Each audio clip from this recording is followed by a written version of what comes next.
The U.S. secret operation for internal disturbance and overthrow of our system will be frustrated by an all-people anti-U.S. resistance, including 3 million children's union members and 5 million young people as well.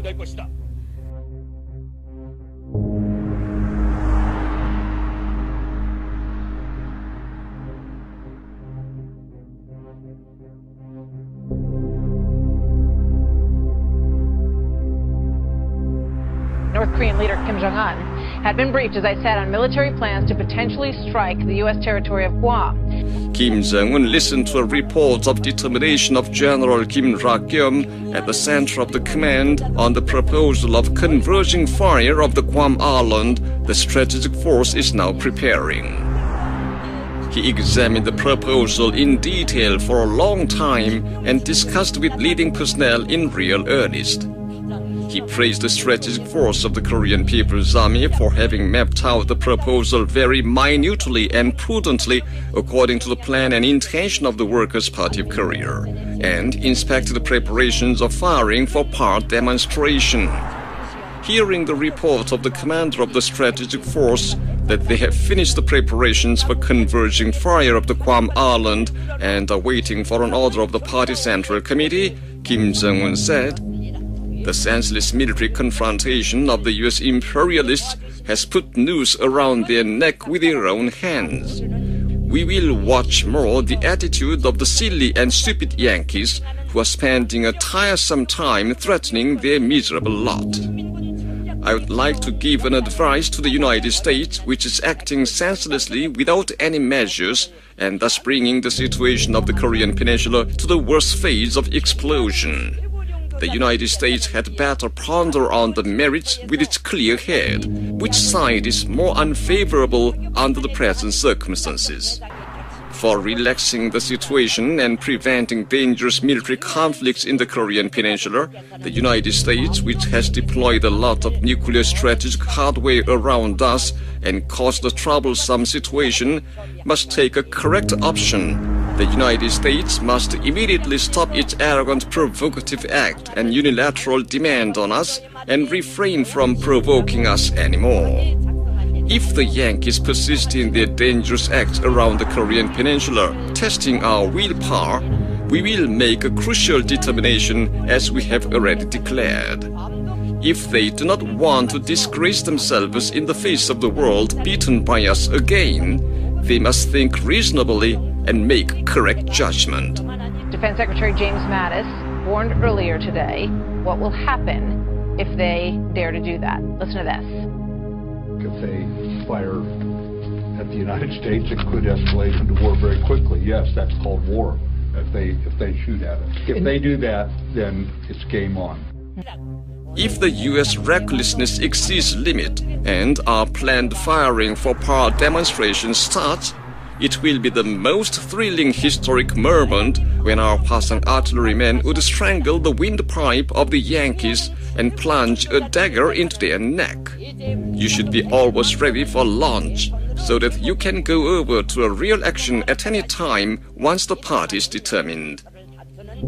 Elated by his deep trust, the service personnel of the strategic force of the Korean People's Army made a burning resolve to win the final victory in the anti-U.S. confrontation by scorching the targets of South Korea, Japan, the Pacific Operational Zone, and the U.S. mainland with the most powerful annihilative strike, flying the sacred Red Party flag and the flag of the Supreme Commander at every invincible launching pad once Kim Jong-un gives an order. Trump administration officials say they're pushing for a diplomatic solution to the North Korea crisis, even as the Pentagon examines all its military options. New reaction from North Korea. Ben?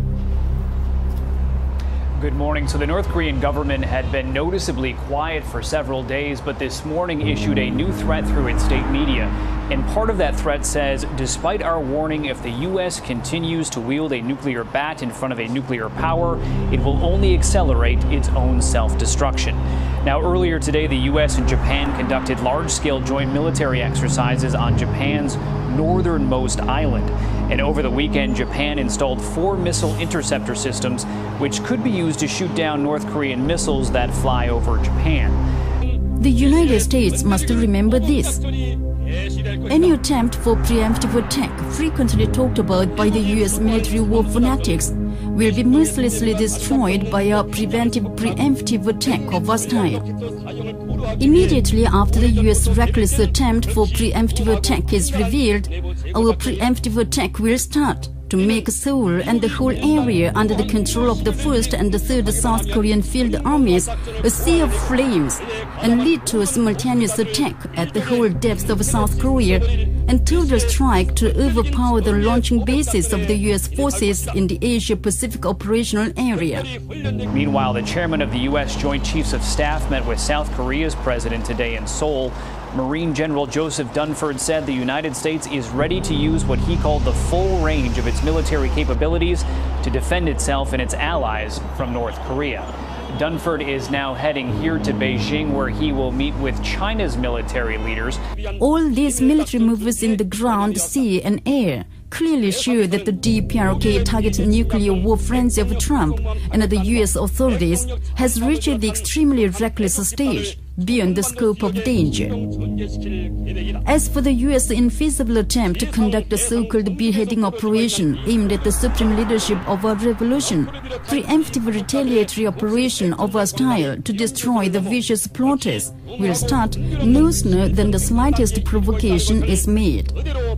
Any commando troops, no matter how well trained and prepared, the notorious Navy SEAL, will be totally smashed before they are near the supreme leadership of our revolution, either in the sea and air out of the blockade line where our sovereignty is exercised, or in the southern area of the military demarcation line. Once the U.S. moves for preventive war are detected, our army will immediately turn the U.S. mainland into a theater of nuclear war.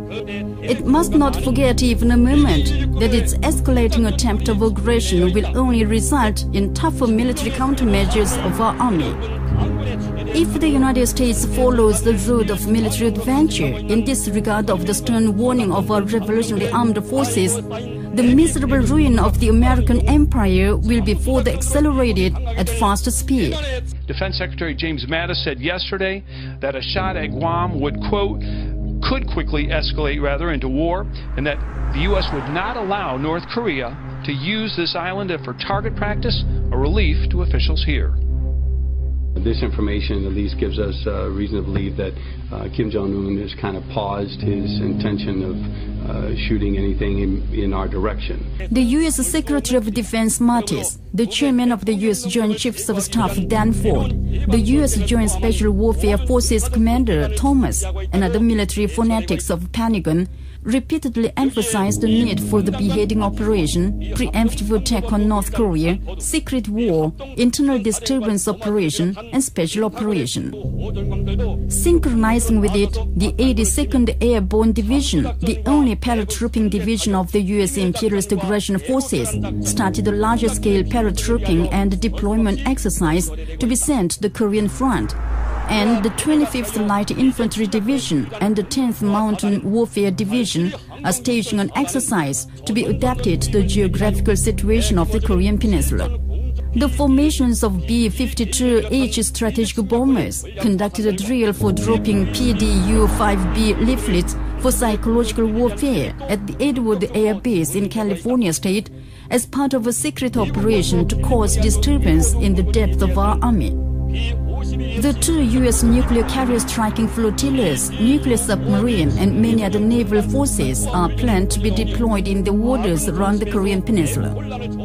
Now, the ball really is in North Korea's court. They can back down and take the Golden Bridge out that we have offered them, and that's what I think all of us hope will happen. The United States must immediately give up its senseless military provocations against our country so that we cannot take such an unavoidable military option.